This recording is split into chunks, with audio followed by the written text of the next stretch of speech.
Barbecue aus Rheinhessen heute nicht aus Rheinhessen und auch nicht aus dem Garten von Olli Sievers, aber mit Olli Sievers. Und Olli hat euch etwas mitgebracht, ein Rezept aus seinem neuen Buch. Das Buch heißt? Einfach genial grillen.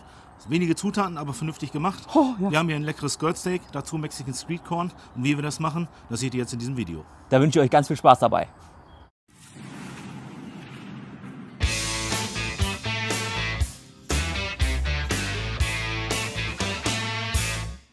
Für unser Rezept haben wir ein wunderschönes Skirt Steak. Australisch, wunderbar. Ganz toll marmoriert. Für mich eins der besten Steaks, die man haben kann. Skirt Steak ist ja auch das Saumfleisch, glaube ich, wird es genannt. Ist für mich auf jeden Fall eins der besten Sachen. Super aromatisch und auch schön zart und saftig. Schaut völlig irre aus. Ja, sieht super aus, ne? Also generell. Das wird gleich einfach von beiden Seiten gegrillt, vorher gesalzen. Der Jörg mag das ja gerne so. Ich würde es ja normalerweise immer erst hinterher oder im Normalfall hinterher. Aber das soll er machen, wie er möchte. Ich kümmere mich heute um den Mais, das ist die Beilage dazu. Dazu habe ich hier vorgekochte Maiskolben. Die nehme ich ganz gerne vollgekocht, weil es einfach die Garzeit verringert. Ungekochter Mais geht aber theoretisch genauso.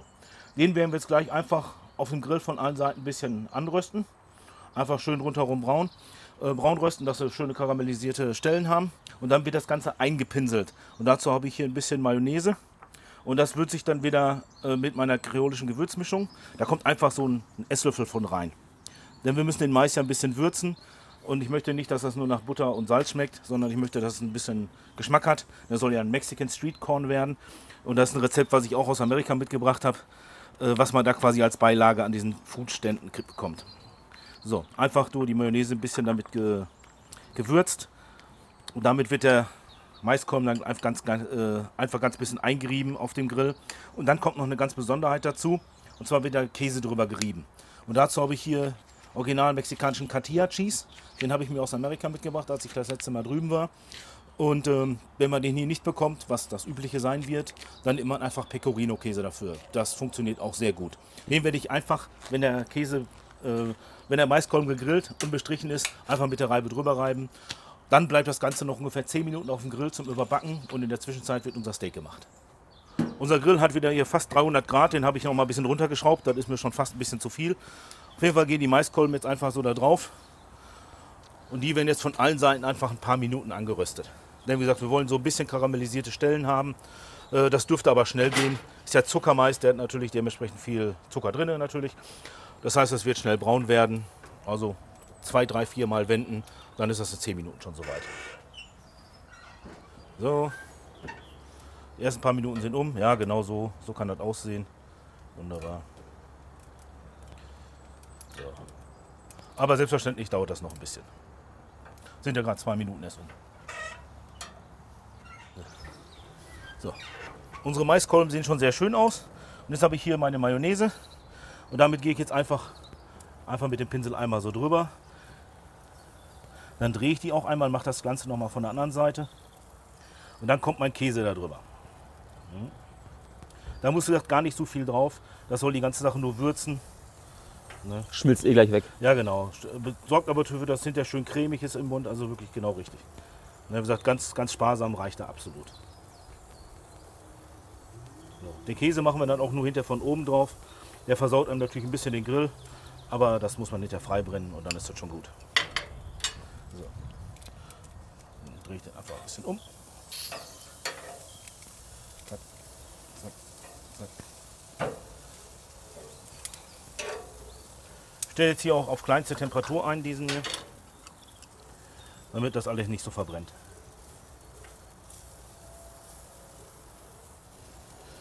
So, das sieht sehr gut aus. Das riecht vor allem auch gut. Ja, man merkt es gleich, ne? So, lassen wir 1 Minute jetzt stehen. In der Zwischenzeit mache ich den Käse fertig. So, hier habe ich jetzt meinen Käse. Cotija Cheese, wie gesagt, wenn ihr den nicht findet, einfach Pecorino. Und jetzt müssen wir mal gucken, dass wir den elegant hier drüber reiben. Ich habe gerade mal die Nase dran gehalten, der hat wirklich richtig gut Bums, ey.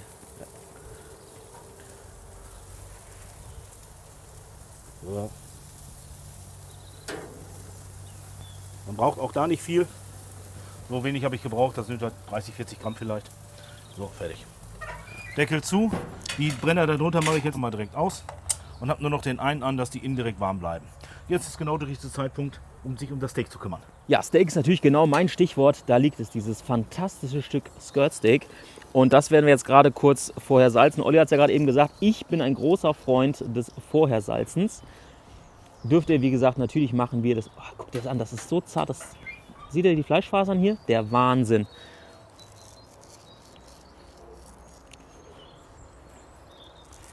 Ja, echt ein schönes Steak, ne? Wahnsinn, absoluter Wahnsinn. Ich habe es gerade mal gesagt, guck mal, du kannst die Fleischfasern kannst du auseinanderziehen.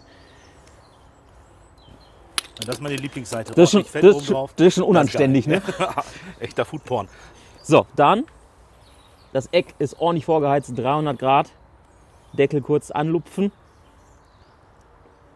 Und dann kommt jetzt hier dieses Skirt Steak auf das Eck und wird richtig schön scharf angegrillt.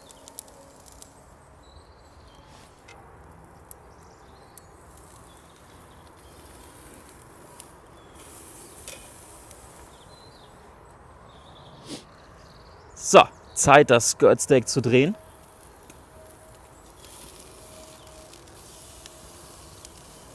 Das sieht auch schon ganz brauchbar aus. Wir grillen das tatsächlich jetzt nur scharf von beiden Seiten an. Und Kerntemperatur, die wir gerne haben wollen, sind am Ende 56 Grad.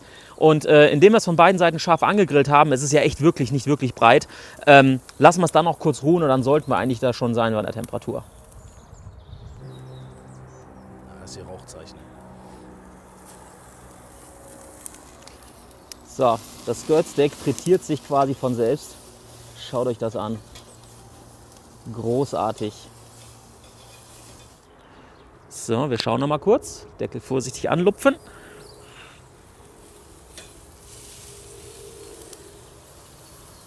Oh, das ist eine Kruste.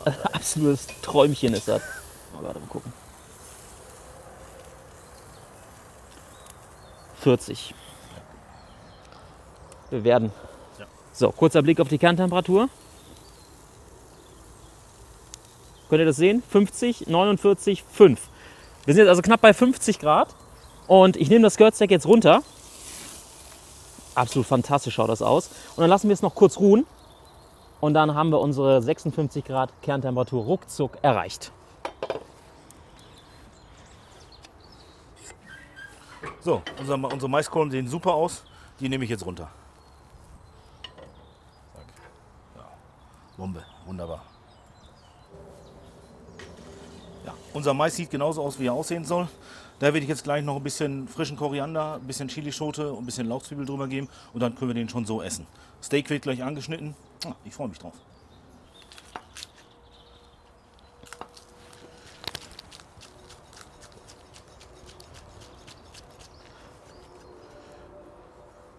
Da brauchen wir nicht viel, da soll halt nur die ganze Sache ein bisschen aufpeppen. Sieht auch auf der Ecke schöner aus so. Dann wie gesagt hier ein bisschen Koriander. Frischen Koriander, da muss man gucken, ob man es mag oder nicht.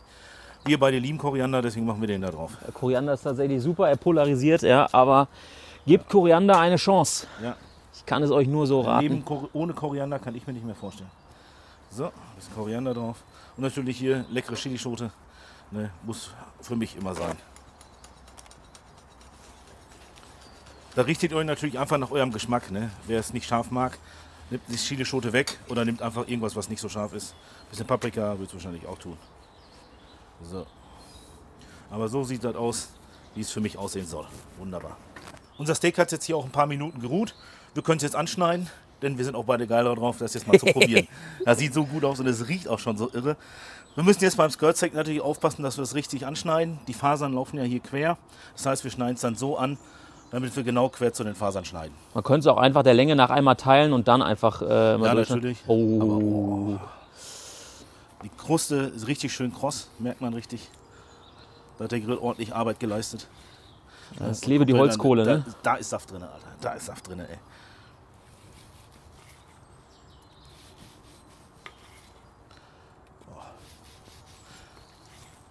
Ja, mir läuft das Wasser im Mund zusammen. Ohne Scheiß.